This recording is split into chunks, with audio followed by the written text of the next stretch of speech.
Hi నమస్కారం అండి అందరికీ. మేము ఇవాళ మాగాయ తయారు చేసే విధానము, దానికి కావాల్సిన పదార్థాలు చూపిస్తానండి. మామిడికాయ ముక్కలు, కారము, ఉప్పు, మెంతులు, ఆవాలు, ఇంగువ, నూనె అండి. ఈ ఆవాలు మెంతులు దోరగా వేయించుకుని ఇలా పొడిని చేసుకుని పెట్టుకున్నానండి.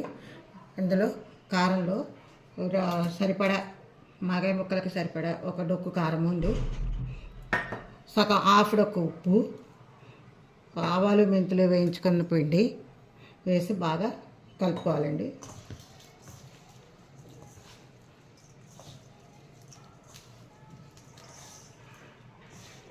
ఇలా ఇందులో కాచి చల్లార్చుకున్న నూనె పోసి బాగా కలుపుకోవాలండి.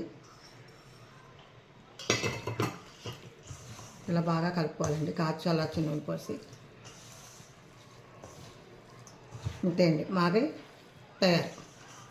ఇది 2-3 నెలలు ఈజీగా ఉంటుందండి. ఫ్రిడ్జ్లో పెట్టుకుంటే 5-6 నెలలు ఉంటుంది. ఇన్స్టెంట్ మాగాయ అండి ఇది. Thank you all of you.